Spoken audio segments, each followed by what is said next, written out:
క్రైస్తలాడ్ ప్రభువైన యేసుక్రీస్తు నామములో వినుచున్న మీకు మా హృదయపూర్వకమైనటువంటి వందనములు. ఈరోజు మన బైబిల్ పట్టణము ఆదికాండము 45వ అధ్యాయము.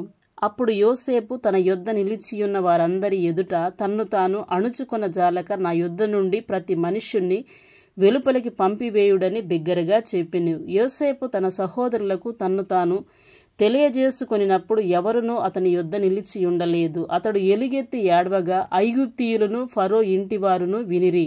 అప్పుడు యోసేపు, నేను యోసేపును, నా తండ్రి ఇంక బ్రతికియున్నాడా అని అడిగినప్పుడు అతని సహోదరులు అతని సముఖమందు తొందరపడి అతనికి ఉత్తరం ఇయ్యలేకపోయిరి. అంతటా యోసేపు, నా దగ్గరికి రండని తన సహోదరులతో చెప్పినప్పుడు వారు అతని దగ్గరికి వచ్చిరి. అప్పుడు అతడు, ఐగుప్తీనకు వెళ్ళునట్లు మీరు అమ్మివేసిన మీ సహోదరుడైన యోసేపును నేనే అయినను నేనిక్కడికి వచ్చినట్లు మీరు నన్ను అమ్మివేసినందుకు దుఃఖపడుకుడి. అది మీకు సంతాపము పుట్టింపనీయుకుడి. మీ ప్రాణరక్షణ కొరకు దేవుడు మీకు ముందుగా నన్ను పంపించెను. 2 సంవత్సరముల నుండి కరువు దేశంలోనున్నది. సేద్యమైనను కోత అయినను లేని సంవత్సరములు ఇంకా 5 వచ్చును. మిమ్మును ఆశ్చర్యముగా రక్షించి దేశంలో మిమ్మును శేషముగా నిలుపుటకును ప్రాణముతో కాపాడుటకును దేవుడు మీకు ముందుగా నన్ను పంపించెను. కాబట్టి దేవుడే గాని మీరు నన్నిక్కడికి పంపలేదు. ఆయన నన్ను ఫరోకు తండ్రిగాను అతని ఇంటి వారికి అందరికీ ప్రభువుగాను ఐగుప్తు దేశమంతటి మీద ఏలికగాను నియమించెను. మీరు త్వరపడి నా తండ్రి యొద్దకు వెళ్ళి అతనితో, నీ కుమారుడైన యోసేపు దేవుడు నన్ను ఐగుప్తు దేశమంతటికి ప్రభువుగా నియమించెను. నా యొద్దకు రమ్ము, అక్కడ ఉండవద్దు. నీవు గోషేను దేశమందు నివసించెదవు. అప్పుడు నీవును నీ పిల్లలను, నీ పిల్లల పిల్లలను, నీ గొర్రెల మందలను, నీ పశువులను, నీకు కలిగిన యావత్తును నాకు సమీపముగా ఉండును.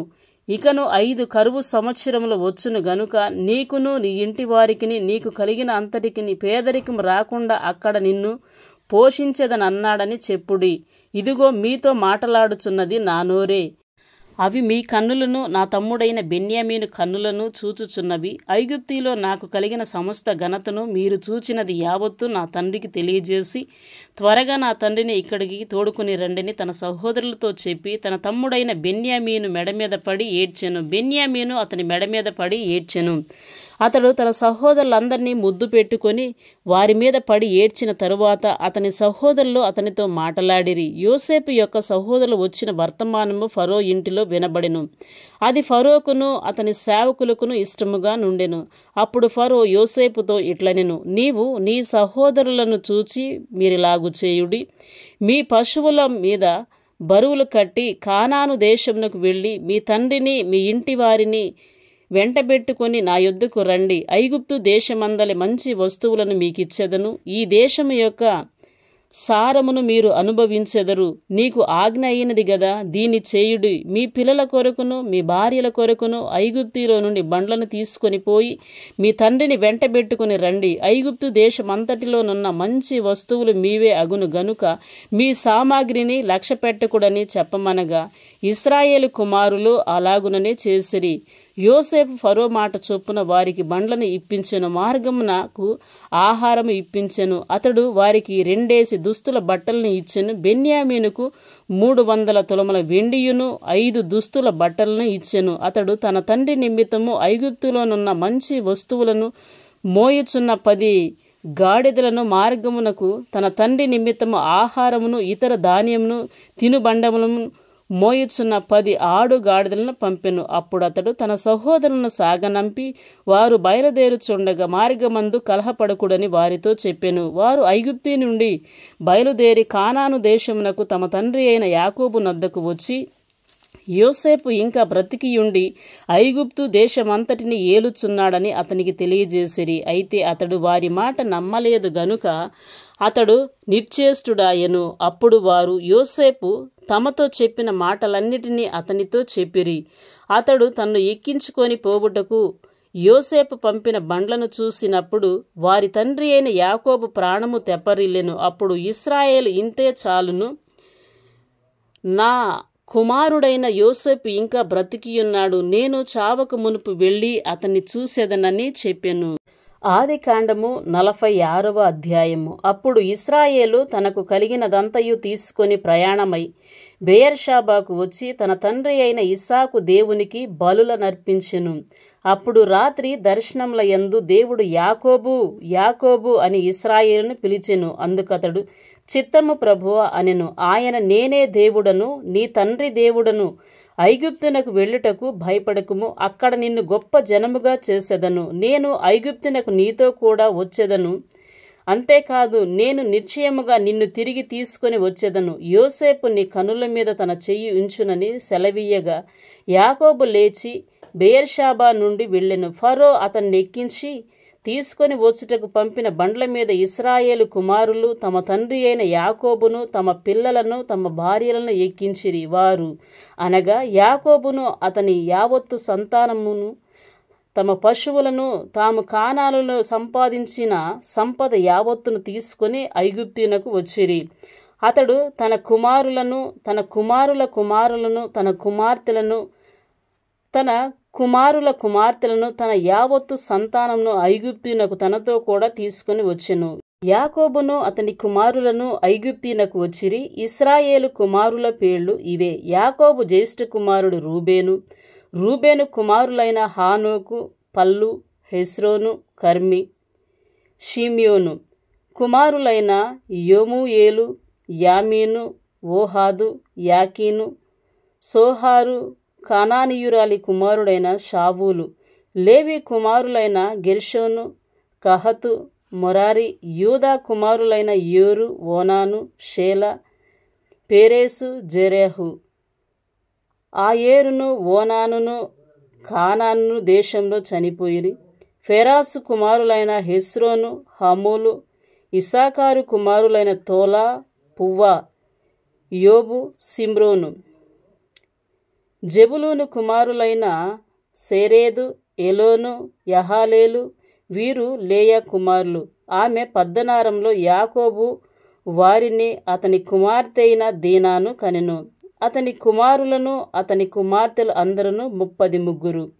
గాదు కుమారులైన సిప్యోను, huggy, Shuni, Heshbon, Eri, Arodi, Areli. Asher కుమారులైన ఇమ్నా, ఇష్వా, ఇష్వి, బెరియా. వారి సహోదరి అయిన సేరాహు. ఆబేరియా కుమారులైన హెబెరు, మల్కీయేలు. లాబాను తన కుమార్తె అయిన లేయాకిచ్చిన జిల్పా కుమారులు వీరే. ఆమె ఈ 16 మందిని యాకోబునకు కనెను. యాకోబు భార్య అయిన రాహేలు కుమారులైన యోసేపు, బెన్యామీను. యోసేపునకు మనష్షే, ఎఫ్రాయిములు పుట్టిరి. వారిని ఐగుప్తు దేశమందు ఓనోకు యాజకుడగు పోతీఫరు కుమార్తె అయిన ఆసేనతో అతనికి కనెను. బెన్యామీను కుమారులైన బెల, బేకెరు, అష్బేలు, గేరా, నయామాను, ఏహి, రోషు, ముప్పీము, హుప్పీము, ఆర్దు. యాకోబునకు రాహేలు కనిన కుమారులు వీరందరూ 14. దాను కుమారులైన హూషీము. నఫ్తాలి కుమారులైన యహసేలు, గూని, యాసేరు, షిల్లేము. లాబాను తన కుమార్తె అయిన రాహేలునకు ఇచ్చిన బిల్హా కుమారులు వీరే. ఆమె వారిని యాకోబునకు కనెను. వారందరూ 7. యాకోబు కోడండ్రను వినాయించి అతని గర్భవాసమును పుట్టి యాకోబుతో ఐగుప్తునకు వచ్చిన వారందరూ 66. ఐగుప్తులో అతనికి పుట్టిన యోసేపు కుమారులిద్దరు. ఐగుప్తునకు వచ్చిన యాకోబు కుటుంబం వారందరూ 70 మంది. అతడు గోషెనుకు త్రోవ చూపుటకు యోసేపు నద్దకు తనకు ముందుగా యూదాను పంపెను. వారు గోషెను దేశమునకు రాగా యోసేపు తన రథమును సిద్ధము చేయించి తన తండ్రి అయిన ఇశ్రాయేలును ఎదుర్కొనుటకు గోషెనుకు వెళ్ళి అతనికి కనబడెను. అప్పుడు అతడు అతన్ని మెడ మీద పడి అతన్ని మెడ పట్టుకొని ఎంతో ఏడ్చెను. అప్పుడు ఇశ్రాయేలు యోసేపుతో, నీవింకా బ్రతికియున్నావు, నీ ముఖము చూచితిని గనుక నేనికను చనిపోవుదునని చెప్పెను. యోసేపు తన సహోదరులను తన తండ్రి కుటుంబం వారిని చూసి నేను వెళ్ళి ఇది ఫరోకు తెలియజేసి, కానాను దేశంలో ఉండిన నా సహోదరులు నా తండ్రి కుటుంబం వారును నా యొద్దకు వచ్చిరి. ఆ మనుషులు పశువులు గలవారు, వారు గొర్రెల కాపర్లు. వారు తమ గొర్రెలను పశువులను తమకు కలిగినదంతయు తీసుకొని వచ్చిరని అతనితో చెప్పుదును. గొర్రెల కాపరి అయిన ప్రతివాడు ఐగుప్తీయులకు హేయుడు గనుక ఫరో మిమ్మును పిలిపించి మీ వృత్తి ఏమిటని అడిగిన ఎడల, మీరు గోషేను దేశమందు కాపురముండునట్లు మా చిన్నతనము నుండి ఇది వరకు నీ దాసులమైన మేము మా పూర్వీకులమును పశువులు గలవారమై ఉన్నామని ఉత్తరమియుడని చెప్పెను. ఆదికాండము 47వ అధ్యాయము. యోసేపు వెళ్ళి ఫరోను చూచి, నా తండ్రియు నా సహోదరులను వారు గొర్రెల మందలతోనూ వారు పశువులతోనూ వారుకు కలిగినదంతటితోనూ కానాను దేశము నుండి వచ్చి గోషేనులో నున్నారని తెలియజేసి తన సహోదరులందరిలో 5గురిని వెంటబెట్టుకొని పోయి వారిని ఫరో సమక్షమందు ఉంచెను. ఫరో అతని సహోదరులను చూసి, మీ వృత్తి ఏమిటని అడిగినప్పుడు వారు, నీ దాసులమైన మేమును మా పూర్వీకులను గొర్రెల కాపరులమని ఫరోతో చెప్పిరి. మరియు వారు, కానాను దేశమందు కరువు భారముగా నున్నందున నీ దాసులకు కలిగియున్న మందలకు మేత లేదు గనుక ఈ గోషేను దేశంలో నీ దాసులు నివసింప సెలవిమ్మని ఫరోతో అనగా, ఫరో యోసేపును చూసి, నీ తండ్రియు నీ సహోదరులు నీ యొద్దకు వచ్చియున్నారు. ఐగుప్తు దేశము నీ ఎదుట ఉన్నది. ఈ దేశంలో మంచి ప్రదేశమందు నీ తండ్రిని నీ సహోదరులను నివసింపచేయుము. గోషేను దేశంలో వారు నివసింపవచ్చును. వారిలో ఎవరైనా ప్రజ్ఞ గలవారని నీకు తోచిన ఎడల నా మందల మీద వారిని అధిపతులుగా నియమించుమని చెప్పెను. మరియు యోసేపు తన తండ్రి అయిన యాకోబును లోపలికి తీసుకుని వచ్చి ఫరో సమక్షమందు అతని నుంచగా, యాకోబు ఫరోను దీవించెను. ఫరో, నీవు జీవించిన సంవత్సరములు ఎన్ని అని యాకోబును అడిగినందుకు యాకోబు, నేను యాత్ర చేసిన మార్గములు 130. నేను జీవించిన సంవత్సరములు కొంచెముగాను దుఃఖసహితమైనవిగాను ఉన్నవి. అవి నా పితరులు యాత్ర చేసిన దినములలో వారు జీవించిన సంవత్సరములన్నీ కాలేదని ఫరోతో చెప్పి ఫరోను దీవించి ఫరో ఎదుట నుండి వెళ్ళిపోయెను. ఫరో ఆజ్ఞాపించినట్లు యోసేపు తన తండ్రిని తన సహోదరులను ఐగుప్తు దేశంలో నివసింపజేసి ఆ దేశంలో రామేససను మంచి ప్రదేశంలో వారికి స్వాస్థ్యమునిచ్చెను. మరియు యోసేపు తన తండ్రిని తన సహోదరులను తన తండ్రి కుటుంబం వారిని అందరినీ వారి వారి పిల్లల లెక్క చొప్పున వారికి ఆహారం ఇచ్చి సంరక్షించెను. కరువు మిక్కిలి భారమైనందున ఆ దేశమందంతటను ఆహారం లేకపోయెను. కరువు వలన ఆ ఐగుప్తు దేశమును కానాను దేశమును క్షీణించెను. వచ్చిన వారికి ధాన్యమమ్ముట వలన ఐగుప్తు దేశములోను కానాను దేశంలోను దొరికిన ద్రవ్యమంతయు యోసేపు సమకూర్చెను. ఆ ద్రవ్యమంతటిని యోసేపు ఫరో నగరులోనికి తెప్పించెను. ఐగుప్తు దేశమందును కానాను దేశమందును ద్రవ్యము వ్యయమైన తరువాత ఐగుప్తీలందరూ యోసేపు నద్దకు వచ్చి, మాకు ఆహారం ఇప్పించుము, నీ సముఖమందు మేమేలా చావలేవలెను, ద్రవ్యము వ్యయమైనది గదా అనిరి. అందుకు యోసేపు, మీ పశువులను ఇయ్యుడి, ద్రవ్యము వ్యయమైపోయిన ఎడల మీ పశువులకు ప్రతిగా నేను మీకు ధాన్యమిచ్చేదనని చెప్పెను. కాబట్టి వారు తమ పశువులను యోసేపు నద్దకు తీసుకుని వచ్చిరి. యోసేపు గుర్రములను గొర్రెల మందలను పశువుల మందలను గాడిదలను తీసుకొని వారికి ఆహారం ఇచ్చెను. ఆ సంవత్సరమందు వారి మందలన్నిటికీ ప్రతిగా అతడు వారికి ఆహారం ఇచ్చి సంరక్షించెను. ఆ సంవత్సరం గతించిన తరువాత 2వ సంవత్సరమున వారు అతని యొద్దకు వచ్చి, మేము మా ఏలిన వారికి మరుగు చేయము, ద్రవ్యము వ్యయమైపోయెను, పశువుల మందలు ఏలిన వారి వశమాయెను. ఇప్పుడు మా దేహములను మా పొలములను తప్ప మరి ఏమియూ ఏలిన వారి సముఖమున మిగిలియుండలేదు. నీ కన్నుల ఎదుట మా పొలములను మేమును నశించిపోనేలా ఆహారం ఇచ్చి మమ్మును మా పొలములను కొనుము. మా పొలములతో మేము ఫరోకు దాసులమగుదుము. మేము చావక బ్రతుకున్నట్లు పొలములు పాడైపోకున్నట్లు మాకు విత్తనములిమ్మని అడిగిరి. అట్లు యోసేపు ఐగుప్తు భూములన్నిటినీ ఫరో కొరకు కొనెను. కరువు వారికి భారమైనందున ఐగుప్తీయులందరూ తమ తమ పొలములను అమ్మివేసిరి గనుక భూమి ఫరోది ఆయను. అతడు ఐగుప్తి పొలిమేర ఎక్కి ఈ చివరి నుండి ఆ చివరి వరకును జనులు ఊళ్ళల్లోనికి రప్పించెను. యాజకుల భూమి మాత్రమే అతడు కొనలేదు. యాజకులకు ఫరో బత్తెములు నియమించెను. ఫరో ఇచ్చిన బత్తెముల వలన వారికి భోజనము జరిగెను గనుక వారు తమ భూములను అమ్మలేదు. యోసేపు, ఇదిగో నేడు మిమ్మును మీ భూములను ఫరో కొరకు కొనియున్నాను. ఇదిగో మీకు విత్తనములు పొలములో విత్తుడి. పంటలో 5వ భాగము మీరు ఫరోకి ఇయ్యవలెను. 4 భాగములు పొలములో విత్తుటకును మీకును మీ కుటుంబపు వారికిని ఆహారముకును మీ పిల్లలకు ఆహారమునకును మీవై యుండునని ప్రజలతో చెప్పగా, వారు, నీవు మమ్మను బ్రతికించితివి, ఏలిన వారి కటాక్షము మా మీద నుండనిమ్ము, ఫరోకు దాసుల మగుదమని చెప్పిరి. అప్పుడు 5వ భాగము ఫరోదని నేటి వరకు యోసేపు ఐగుప్తు భూములను గూర్చి కట్టడ నియమించెను. యాజకుల భూములు మాత్రమే వినాయింపబడెను, అవి ఫరోవి కావు. ఇశ్రాయేలీలు ఐగుప్తు దేశమందలి గోషేను ప్రదేశంలో నివసించిరి. అందులో వారు ఆస్తి సంపాదించుకుని సంతానాభివృద్ధి పొంది మిగులు విస్తరించిరి. యాకోబు ఐగుప్తు దేశంలో 17 సంవత్సరములు బ్రతికెను. యాకోబు దినములు అనగా అతడు జీవించిన సంవత్సరంలో 147. ఇశ్రాయేలు సావవలసిన దినములు సమీపించినప్పుడు అతడు తన కుమారుడైన యోసేపును పిలిపించి, నా ఎడల నీకు కటాక్షం ఉన్న ఎడల దయచేసి నీ చెయ్యి నా తొడ క్రింద ఉంచి నా ఎడల దయను నమ్మకమును కనబరుచుము. ఎట్లనగా, నన్ను ఐగుప్తులో పాతిపెట్టకము, నా పితరులతో కూడా నేను పండుకొనున్నట్లు ఐగుప్తులో నుండి నన్ను తీసుకొని పోయి వారి సమాధిలో నన్ను పాతిపెట్టమని అతనితో చెప్పెను. అందుకతడు, నేను నీ మాట చొప్పున చేసేదనెను. మరియు అతడు నాతో ప్రమాణము చేయమన్నప్పుడు యోసేపు అతనితో ప్రమాణము చేసెను. అప్పుడు ఇశ్రాయేలు తన మంచము మీద తలాపి మీద వంగి దేవునికి నమస్కారము చేసెను. ఆదికాండము 48వ అధ్యాయము. ఈ సంగతులైన తరువాత, ఇదిగో నీ తండ్రి కాయలాగా ఉన్నాడని ఒకడు యోసేపుతో చెప్పెను.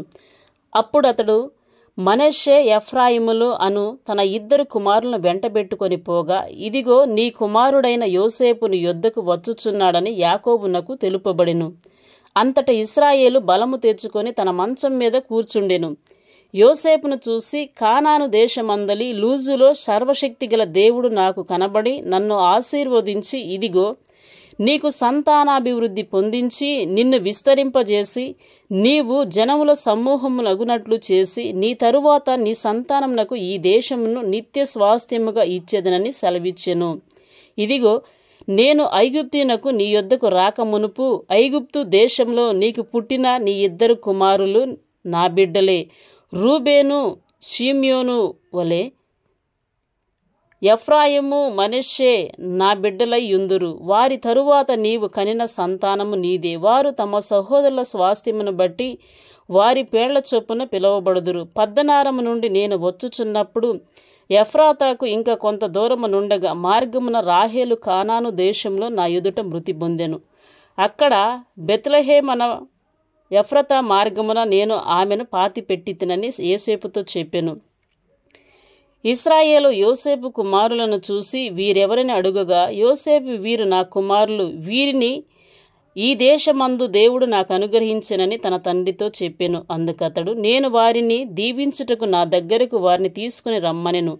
ఇశ్రాయేలు కన్నులు వృద్ధాప్యము వలన మందముగా ఉండెను గనుక అతడు చూడలేకపోయెను. యోసేపు వారిని అతని దగ్గరకు తీసుకుని వచ్చినప్పుడు అతడు వారిని ముద్దు పెట్టుకొని కౌగిలించుకొనెను. ఇశ్రాయేలు యోసేపుతో, నీ ముఖము చూచెదనని నేను అనుకొనలేదు గాని నీ సంతానమును దేవుడు నాకు కనబరిచియున్నాడనగా, యోసేపు అతని మోకాళ్ల మధ్య నుండి వారిని తీసుకొని అతనికి సాష్టాంగ నమస్కారము చేసెను. తరువాత యోసేపు ఇశ్రాయేలు ఎడమ చేతి తట్టున తన కుడి చేత ఎఫ్రాయిమును, ఇశ్రాయేలు కుడి చేతి తట్టున తన ఎడమ చేత మనష్షేను పట్టుకొని వారినిద్దరినీ అతని దగ్గరకు తీసుకుని వచ్చెను. మనష్షే పెద్దవాడైనందున ఇశ్రాయేలు తన చేతులను యుక్తిగా చాచి చిన్నవాడైన ఎఫ్రాయిము తల మీద తన కుడి చేతిని, మనష్షే తల మీద తన ఎడమ చేతిని ఉంచెను. అప్పుడు యోసేపును దీవించి, నా పితరులైన అబ్రహాము ఇస్సాకులు ఎవని ఎదుట నడుచుచుండిరో ఆ దేవుడు, నేను పుట్టినది మొదలుకొని నేటి వరకు ఎవడు నన్ను పోషించినో ఆ దేవుడు, అనగా సమస్తమైన కీడులలో నుండి నన్ను తప్పించిన దూత ఈ పిల్లలను ఆశీర్వదించునుగాక. నా పేరును అబ్రహాము ఇస్సాకులను నా పితరుల పేరును వారికి పెట్టబడునుగాక, భూమి యందు వారు బహుగా విస్తరించుదురుగాక అని చెప్పెను. యోసేపు ఎఫ్రాయిము తల మీద తన తండ్రి కుడిచేయి పెట్టుట చూచినప్పుడు అది అతనికిష్టము కాకపోయెను గనుక అతడు మనష్షే తల మీద పెట్టించవలెనని తన తండ్రి చెయ్యి ఎఫ్రాయిము తల మీద నుండి ఎత్తి, నా తండ్రి, అట్ల కాదు, ఇతడే పెద్దవాడు, నీ కుడి చెయ్యి ఇతని తల మీద పెట్టమని చెప్పెను. అయినను అతని తండ్రి ఒప్పక, అది నాకు తెలియను నా కుమారుడా, అది నాకు తెలియను, ఇతడును ఒక జన సమూహమై గొప్పవాడగును గాని ఇతని తమ్ముడు ఇతని కంటే గొప్పవాడగును, అతని సంతానము జనముల సమూహమునగునని చెప్పెను. ఆ దినమందు అతడు వారిని దీవించి, ఎఫ్రాయిము వలెను మనష్షే వలెను దేవుడు నిన్ను చేయునుగాకని ఇశ్రాయేలు నీ పేరు చెప్పి దీవించెదరనెను. అలాగూ అతడు మనష్షే కంటే ఎఫ్రాయిమును ముందుగా ఉంచెను. మరియు ఇశ్రాయేలు, ఇదిగో నేను చనిపోవచ్చున్నాను, అయినను దేవుడు మీకు తోడయ్యుండి మీ పితరుల దేశమునకు మిమ్మును మరలా తీసుకొని పోవును. నేను మీ సహోదరుల కంటే నీకు ఒక భాగము ఎక్కువగా ఇచ్చితిని, అది నా కత్తితోనూ నా వింటితోనూ అమోరీయుల చేతిలో నుండి తీసుకొంటినని యోసేపుతో చెప్పెను. ఆదికాండము 49వ అధ్యాయము. యాకోబు తన కుమారుని పిలిపించి ఇట్లనెను, మీరు కూడి రండి, అంత్య దినములలో మీకు సంభవింపబోవు సంగతులను మీకు తెలియజేసెదను. యాకోబు కుమారులారా, కూడి వచ్చి ఆలకించుడి, మీ తండ్రి అయిన ఇశ్రాయేలు మాట వినుడి. రూబేను, నీవు నా పెద్ద కుమారుడవు, నా శక్తియు నా బలము యొక్క ప్రథమ ఫలమును, ఔన్నత్యాతిశయమును బలాతిశయమును నీవే. నీళ్ల వలె చంచలుడవై నీవు అతిశయము పొందవు. నీ తండ్రి మంచం మీదికెక్కితివి, దానిని అపవిత్రము చేసితివి. అతడు నా మంచం మీదికెక్కెను. షిమ్యోను, లేవి అనువారు సహోదరులు, వారి ఖడ్గములు బలత్కారపు ఆయుధములు. నా ప్రాణమా, వారి ఆలోచనల్లో చేరవద్దు. నా ఘనమా, వారి సంగముతో కలుసుకొనవద్దు. వారి కోపము వచ్చి మనుషులను చంపిరి, తమ స్వేచ్ఛ చేత ఎద్దుల గుదికాలి నరములను తెగగొట్టిరి. వారి కోపము వేండ్రమైనది, వారి ఉగ్రతయు కఠినమైనది, అవి శపింపబడును. యాకోబులో వారిని విభజించెదను, ఇశ్రాయేలులో వారిని చెదరగొట్టెదను. యూదా, నీ సహోదరులు నిన్ను స్తుతించెదరు, నీ చెయ్యి నీ శత్రువుల మెడ మీద ఉండును, నీ తండ్రి కుమారులు నీ ఎదుట సాగిలపడుదురు. యూదా కొదమసింహము, నా కుమారుడా, నీవు పట్టిన దాన్ని తిని వచ్చితివి.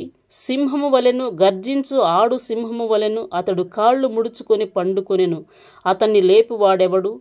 షీలోహు వచ్చు వరకు యూదా యొద్ద నుండి దండము తొలగదు, అతని కాళ్ల మధ్య నుండి రాజదండము తొలగదు. ప్రజలు అతనికి విధేయులయ్యుందురు. ద్రాక్షావల్లికి తన గాడిదను, ఉత్తమ ద్రాక్షావల్లికి తన గాడిద పిల్లను కట్టి, ద్రాక్షారసములో తన బట్టలను, ద్రాక్షల రక్తములో తన వస్త్రములను ఉదుకును. అతని కన్నులు ద్రాక్షారసము చేత ఎర్రగాను, అతని పళ్ళు పాల చేత తెల్లగాను ఉండును. జెబులూను సముద్రపు రేవున నివసించును, అతడు ఓడలకు రేవుగా ఉండును. అతని పులిమేర సీదోను వరకు నుండును. ఇసాకు 2 దొడ్ల మధ్యను పండుకొని ఉన్న బలమైన గార్ధబం. అతడు విశ్రాంతి మంచిదగుటయు ఆ భూమి రమ్యమైన దగుటయు చూచెను గనుక అతడు మోయుటకు భుజము వంచుకొని వెట్టి చేయు దాసుడగును. దాను ఇశ్రాయేలు గోత్రీకుల వలె తన ప్రజలకు న్యాయము తీర్చును. దాను త్రోవలో సర్పముగాను, దారిలో కట్లపాముగాను ఉండును. అది గుర్రపు మడిమలు కరుచును, అందువలన ఎక్కువారు వెనుకకు పడును. యెహోవా నీ రక్షణ కొరకు కనిపెట్టియున్నాను. బంటుల గుంపు గాదును కొట్టును, అతడు మడిమను కొట్టును. ఆషేరు నొద్ద శ్రేష్టమైన ఆహారము కలదు, రాజులకు తగిన మధుర పదార్థములు అతడిచ్చును. నఫ్తాలి విడువబడిన లేడి, అతడు ఇంపైన మాటలు పలుకును. యోసేపు ఫలించెడి కొమ్మ, ఊట యొద్ద ఫలించెడి కొమ్మ, దాని రెమ్మలు గోడ మీదికి ఎక్కి వ్యాపించును. వీలుకాండ్రు అతన్ని వేధించిరి, వారు బాణములను వేసి అతన్ని హింసించిరి. యాకోబు కొలుచు పరాక్రమశాలి అయిన వాని హస్తబలము వలన అతని విల్లు బలమైనదగును. ఇశ్రాయేలునకు బండయు మేపెడివాడును ఆయనే. నీకు సహాయము చేయు నీ తండ్రి దేవుని వలనను, పైనుండి మింటి దీవెనలతోనూ, క్రింది దాగియున్న అగాధ జలముల దీవెనలతోనూ, స్తనముల దీవెనలతోనూ గర్భముల దీవెనలతోనూ నిన్ను దీవించు సర్వశక్తుని దీవెన వలనను అతని బాహుబలము దిట్టపరచబడును. నీ తండ్రి దీవెనలు నా పూర్వీకుల దీవెనలపైనే చిరకాల పర్వతముల కంటే హెచ్చుగా ప్రబలమగును. అవి యోసేపు తల మీదను తన సహోదరుల నుండి వేరుపరచబడిన వాని నడినెత్తి మీదను ఉండును. బెన్యామీను చీల్చునట్టి తోడేలు అతడు ఉదయమందు ఎరను తిని అస్తమయమందు దోపుడు సొమ్ము పంచుకొనును. ఇవి అన్నియు ఇశ్రాయేలు 12 గోత్రముల వారి తండ్రి వారిని దీవించుచు వారితో చెప్పినది ఇదే. ఎవరి దీవెన చొప్పున వారిని దీవించెను. తరువాత అతడు వారికి ఆజ్ఞాపించుచు ఇట్లనెను, నేను నా స్వజనుల యొద్దకు చేర్చబడుచున్నాను.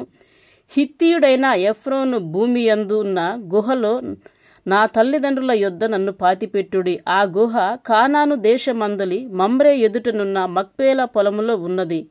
అబ్రహాము దానిని ఆ పొలమును హిత్తీయుడగు ఎఫ్రోను యొద్ద శ్మశాన భూమి కొరకు స్వాస్థ్యముగా కొనెను. అక్కడనే వారు అబ్రహామును అతని భార్య అయిన శారాను పాతిపెట్టిరి. అక్కడనే ఇస్సాకును అతని భార్య అయిన రిబ్కాను పాతిపెట్టిరి. అక్కడనే నేను లేయాను పాతిపెట్టి తిని. ఆ పొలమును అందులోనున్న గుహయు హేతు కుమారుల యొద్ద కొనబడినదనెను. యాకోబు తన కుమారులకు ఆజ్ఞాపించుట చాలించి మంచం మీద తన కాళ్ళు ముడుచుకొని ప్రాణము విడిచి తన స్వజనుల యొద్దకు చేర్చబడెను. ఆదికాండము 50వ అధ్యాయము. యోసేపు తన తండ్రి ముఖము మీద పడి అతన్ని గూర్చి ఏడ్చి అతన్ని ముద్దు పెట్టుకొనెను. తరువాత యోసేపు సుగంధ ద్రవ్యములతో తన తండ్రి శవమును సిద్ధపరచవలెనని తన దాసులైన వైద్యులకు ఆజ్ఞాపించెను గనుక ఆ వైద్యులు ఇశ్రాయేలును సుగంధ ద్రవ్యములతో సిద్ధపరిచిరి. సుగంధ ద్రవ్యములతో సిద్ధపరచబడు వారి కొరకు దినములు సంపూర్ణమగునట్లు అతని కొరకు 40 దినములు సంపూర్ణమాయెను. అతన్ని గూర్చి ఐగుప్తీయులు 70 దినములు అంగలార్చిరి. అతన్ని గూర్చిన అంగలార్పు దినములు గడిచిన తరువాత యోసేపు ఫరో ఇంటి వారితో మాట్లాడి, మీ కటాక్షము నా మీద నున్న ఎడల మీరు అనుగ్రహించి నా మనవి ఫరో చెవుని వేసి నా తండ్రి నా చేత ప్రమాణము చేయించి, ఇదిగో నేను చనిపోవుచున్నాను, కానానులో నా నిమిత్తము సమాధి త్రవ్వించి తిని గదా, అందులోనే నన్ను పాతి పెట్టవలెనని చెప్పాను. కాబట్టి సెలవైతే నేను అక్కడికి వెళ్ళి నా తండ్రిని పాతిపెట్టి మరలా వచ్చేదనని చెప్పుడనెను. అందుకు ఫరో, అతడు నీ చేత చేయించిన ప్రమాణము చొప్పున వెళ్ళి నీ తండ్రిని పాతి పెట్టమని సెలవిచ్చెను. కాబట్టి యోసేపు తన తండ్రిని పాతిపెట్టుటకు పోయెను. అతనితో ఫరో ఇంటి పెద్దలైన అతని సేవకులందరూను ఐగుప్తు దేశపు పెద్దలందరూ యోసేపు ఇంటి వారందరూ అతని సహోదరులను అతని తండ్రి ఇంటి వారును వెళ్ళిరి. వారు తమ పిల్లలను తమ గొర్రెల మందలను తమ పశువులను మాత్రము గోషేను దేశంలో విడిచిపెట్టిరి. మరియు రథములను రౌతులను అతనితో వెళ్ళినందున ఆ సమూహము బహు విస్తారమాయెను. యోర్దానునకు అవతలనున్న ఆటదు కళమునొద్దకు చేరి అక్కడ బహుఘోరముగా అంగలార్చిరి. అతడు తన తండ్రిని గూర్చి 7 దినములు దుఃఖము సలిపెను. ఆ దేశమందు నివసించిన కానానీయులు ఆటదు కళమునొద్ద ఆ దుఃఖము సలుపుట చూసి ఐగుప్తీయులకు ఇది మిక్కుటమైన దుఃఖమని చెప్పుకొనిరి. గనుక దానికి ఆబేల్ మిస్రాయిం అను పేరు పెట్టబడిన. అది యోర్దానునకు అవతలనున్నది. అతని కుమారులు తన విషయమై అతడు వారికి ఆజ్ఞాపించినట్లు చేసిరి. అతని కుమారులు కానాను దేశమునకు అతని శవమును తీసుకొని పోయి మక్పేల పొలమందున్న గుహలో పాతిపెట్టిరి. దానిని ఆ పొలమును అబ్రహాము తనకు శ్మశానము కొరకు స్వాస్థ్యముగా నుండు నిమిత్తము మమ్రే యొద్దుట హిత్తీయుడైన ఎఫ్రోను యొద్ద కొనెను. యోసేపు తన తండ్రిని పాతిపెట్టిన తరువాత అతడును అతని సహోదరులను అతని తండ్రిని పాతిపెట్ట వెళ్లిన వారందరూ తిరిగి ఐగుప్తునకు వచ్చిరి. యోసేపు సహోదరులు తమ తండ్రి మృతి పొందుట చూచి, ఒకవేళ యోసేపు మన యందు పగబట్టి మనం అతనికి చేసిన కీడంతటి చొప్పున మనకు నిశ్చయముగా కీడు జరిగించుననుకొని యోసేపునకు ఇలాగు వర్తమానము పంపిరి. నీ తండ్రి తాను చావక మునుపు ఆజ్ఞాపించినదేమనగా, మీరు యోసేపుతో నీ సహోదరులు నీకు కీడు చేసిరి గనుక దయచేసి వారి అపరాధమును వారి పాపమును క్షమించమని అతనితో చెప్పుడనెను. కాబట్టి దయచేసి నీ తండ్రి దేవుని దాసుల అపరాధమును క్షమించమనిది. వారు యోసేపుతో ఇలాగు మాటలాడుచుండగా అతడు ఏడ్చెను. మరియు అతని సహోదరులు పోయి అతని ఎదుట సాగిలపడి, ఇదిగో మేము నీకు దాసులమని చెప్పగా, యోసేపు భయపడుకుడి, నేను దేవుని స్థానమందున్నానా? మీరు నాకు కీడు చేయనుద్దేశించితిరి గాని నేటి దినమున జరుగుచున్నట్లు అనగా బహు ప్రజలను బ్రతికించున్నట్లుగా అది మేలుకే దేవుడు ఉద్దేశించెను. కాబట్టి భయపడుకుడి, నేను మిమ్మును మీ పిల్లలను పోషించెదనని చెప్పి వారిని ఆదరించి వారితో ప్రీతిగా మాటలాడెను. యోసేపు అతని తండ్రి కుటుంబపు వారును ఐగుప్తులో నివసించిరి. యోసేపు 110 సంవత్సరములు బ్రతికెను. యోసేపు ఎఫ్రాయిము యొక్క 3వ తరము పిల్లలను చూచెను. మరియు మనష్షే కుమారుడైన మాకీరునకు కుమారులు పుట్టి యోసేపు ఒడిలో ఉంచబడిరి. యోసేపు తన సహోదరులను చూచి, నేను చనిపోవచ్చున్నాను, దేవుడు నిశ్చయముగా మిమ్మును చూడవచ్చి ఈ దేశములో నుండి తాను అబ్రహాము, ఇస్సాకు, యాకోబులతో ప్రమాణము చేసి ఇచ్చిన దేశమునకు మిమ్మును తీసుకొని పోవునని చెప్పెను. మరియు యోసేపు, దేవుడు నిశ్చయముగా మిమ్మును చూడవచ్చును, అప్పుడు మీరు నా ఎముకలను ఇక్కడి నుండి తీసుకొని పోవలెనని చెప్పి ఇశ్రాయేలు కుమారుల చేత ప్రమాణము చేయించుకొనెను. యోసేపు 110 సంవత్సరముల వాడై మృతి పొందెను. వారు సుగంధ ద్రవ్యములతో అతని శవమును సిద్ధపరిచి ఐగుప్తు దేశమందు ఒక పెట్టెలో ఉంచిరి. ఇంతటితో బైబిల్ గ్రంథములోని మొదటి పుస్తకమైన ఆదికాండము ముగించబడింది. నిర్గమాకాండము మొదటి అధ్యాయము. ఐగుప్తులోనికి యాకోబుతో వచ్చిన ఇశ్రాయేలుల పేర్లేవనగా రూబేను, షిమ్యోను, లేవి, యూదా, ఇస్సాకారు, జెబులూను, బెన్యామీను, దాను, నఫ్తాలి, గాదు, ఆషేరు. వీరిలో ప్రతి వాడును తన తన కుటుంబముతో వచ్చెను. యాకోబు గర్భమును పుట్టిన వారందరూ 70 మంది. అప్పటికి యోసేపు ఐగుప్తులో ఉండెను. యోసేపును అతని అన్నదమ్ములందరూ ఆ తరము వారందరూ చనిపోయిరి. ఇశ్రాయేలీయులు బహు సంతానము గలవారై అభివృద్ధి పొంది విస్తరించి అత్యధికముగా ప్రబలిరి. వారున్న ప్రదేశము వారితో నిండియుండెను. అప్పుడు యోసేపును ఎరుగని క్రొత్త రాజు ఐగుప్తును ఏలనారంభించెను. అతడు తన జనులతో ఇట్లనెను, ఇదిగో ఇశ్రాయేలు సంతతి అయిన ఈ జనము మనకంటే విస్తారముగాను బలిష్టముగాను ఉన్నది. వారు విస్తరింపకుండునట్లు మనము వారి ఎడల యుక్తిగా జరిగించుదుము రండి. లేని ఎడల యుద్ధము కలుగునప్పుడు కూడా మన శత్రువులతో చేరి మనకు విరోధముగా యుద్ధము చేసి ఈ దేశములో నుండి వెళ్ళిపోదురేమో అనెను. కాబట్టి వారి మీద పెట్టిన భారములలో వారిని శ్రమ పెట్టుటకు వెట్టి పనులు చేయించు అధికారులను వారి మీద నియమింపగా, వారు ఫరో కొరకు ధాన్యాదులను నిలువచేయు పితోము, రామేసను పట్టణములను కట్టిరి. అయినను ఐగుప్తీయులు వారిని శ్రమ పెట్టిన కొలది వారు విస్తరించి ప్రబలిరి గనుక వారు ఇశ్రాయేలీల ఎడల అసహ్యపడిరి. ఇశ్రాయేలీల చేత ఐగుప్తీయులు కఠినముగా సేవ చేయించుకొనిరి. వారు ఇశ్రాయేలీల చేత చేయించుకొనిన ప్రతి పనియు కఠినముగా ఉండెను. వారు జిగటమట్టి పనిలోను, ఇటుకల పనిలోను, పొలములో చేయు ప్రతి పనిలోను కఠిన సేవ చేయించి వారి ప్రాణములను విసికించిరి. మరియు ఐగుప్తీ రాజు సీఫ్రా పూయ అను హెబ్రీయుల మంత్రసానులతో మాటలాడి, మీరు హెబ్రీ స్త్రీలకు మంత్రసాని పని చేయిచు వారిని కాన్పు పీటల మీద చూచినప్పుడు మగవాడైన ఎడల వారిని చంపుడి, ఆడుదైన ఎడల దాని బ్రతుకునీయుడని వారితో చెప్పాను. అయితే ఆ మంత్రసానులు దేవునికి భయపడి ఐగుప్తీ రాజు తమకు ఆజ్ఞాపించినట్లు చేయగా మగపిల్లలను బ్రతుకనీయగా, ఐగుప్తీ రాజు ఆ మంత్రసానులను పిలిపించి, మీరెందుకు మగపిల్లలను బ్రతుకనిచ్చితిరి? ఈ పని ఎలా చేసితిరి అని అడిగాను. అందుకు ఆ మంత్రసానులు, హెబ్రీ స్త్రీలు ఐగుప్తీ స్త్రీల వంటి వారు కారు, వారు చురుకైన వారు.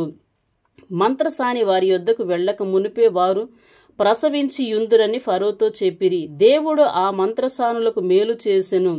ఆ జనము విస్తరించి మిక్కిలి ప్రబలెను. ఆ మంత్రసానులు దేవునికి భయపడినందున ఆయన వారికి సంతానాభివృద్ధి కలుగజేసెను. అయితే ఫరో, హెబ్రీయులలో పుట్టిన ప్రతి కుమారుని నదిలో పారవేయుడి, ప్రతి కుమార్తెను బ్రతుకునీయుడి అని తన జనులందరికీ ఆజ్ఞాపించెను. నిర్గమకాండము 2వ అధ్యాయము. లేవి వంశస్థుడొకడు వెళ్ళి లేవి కుమార్తెను వివాహము చేసుకొనెను. ఆ స్త్రీ గర్భవతి అయి కుమార్ని కని వాడు సుందరుడయుండుట చూచి 3 నెలలు వాణ్ణి దాచెను. తరువాత ఆమె వాణ్ణి దాచలేక వాని కొరకు ఒక జమ్ము పెట్టె తీసుకొని దానికి జిగట మన్నును కీలుగా పూసి అందులో ఆ పిల్లవాణ్ణి పెట్టి ఏటి ఒడ్డున జమ్ములో దాన్ని ఉంచగా వానికేమి సంభవించునో తెలుసుకొనుటకు వాని అక్క దూరముగా నిలిచియుండెను. ఫరో కుమార్తె స్నానము చేయుటకు ఏటికి వచ్చెను. ఆమె పనికత్తెలు ఏటి ఒడ్డున నడుచుచుండగా ఆమె నాచులోని ఆ పెట్టెను చూచి తన పనికత్తెనొకతిని పంపి దాన్ని తెప్పించి తెరచి ఆ పిల్లవాడిని చూచినప్పుడు ఆ పిల్లవాడు ఏడ్చుచుండగా చూచి వాని యందు కనికరించి వీడు హెబ్రీల పిల్లలలో నొకడనెను. అప్పుడు వాని అక్క ఫరో కుమార్తెతో వీని కొరకు ఈ పిల్లవాడిని పెంచుటకు నేను వెళ్ళి హెబ్రీ స్త్రీలలో ఒక దాదిని పిలుచుకొని వత్తునా అనెను. అందుకు ఫరో కుమార్తె వెళ్ళమని చెప్పగా ఆ చిన్నది వెళ్ళి ఆ బిడ్డ తల్లిని పిలుచుకొని వచ్చెను. ఫరో కుమార్తె ఆమెతో ఈ బిడ్డను తీసుకొని పోయి నా కొరకు వానికి పాలిచ్చి పెంచుము, నేను నీకు జీతం ఇచ్చేదనని చెప్పగా ఆ స్త్రీ ఆ బిడ్డను తీసుకొని పోయి పాలిచ్చి పెంచెను. ఆ బిడ్డ పెద్దవాడైన తరువాత ఆమె ఫరో కుమార్తె యొద్దకు అతన్ని తీసుకొని వచ్చెను. అతడు ఆమెకు కుమారుడాయను. ఆమె నీటిలో నుండి ఇతన్ని తీసి తినని చెప్పి అతనికి మోషే అను పేరు పెట్టెను.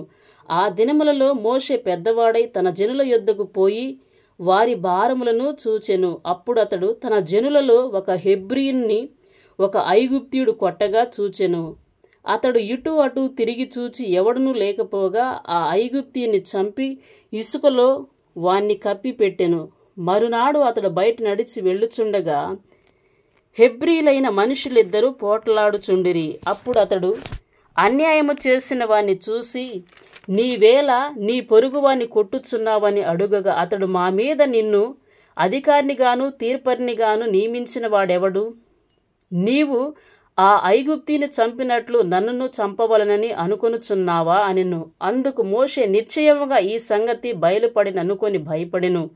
ఫరో ఆ సంగతి విని మోషేను చంపజూచెను గాని మోషే ఫరో ఎదుట నుండి పారిపోయి మిద్యాను దేశంలో నిలిచి పోయి ఒక బావి యొద్ద కూర్చుండెను. మిద్యాను యాజకునికి 7 కుమార్తెలుండిరి. వారు వచ్చి తమ తండ్రి మందలకు పెట్టుటకు నీళ్లు చేది తొట్లను నింపుచుండగా మంద కాపర్లు వచ్చి వారిని తోలివేసిరి. అప్పుడు మోషే లేచి వారికి సహాయము చేసి మందలకు నీళ్లు పెట్టెను. వారు తమ తండ్రి అయిన రగూయేలు నొద్దకు వచ్చినప్పుడు అతడు నేడు మీరింత త్వరగా ఎట్లు వచ్చితిరనెను. అందుకు వారు ఐగుప్తీయుడొకడు మంద కాపర్ల చేతిలో నుండి మమ్మను తప్పించి వడిగా నీళ్లు చేది మన మందకు పెట్టెననగా అతడు తన కుమార్తెలతో అతడెక్కడ ఆ మనిషిని ఎలా విడిచి వచ్చి తిరిగి భోజనమునకు అతని పిలుచుకుని రండెనెను.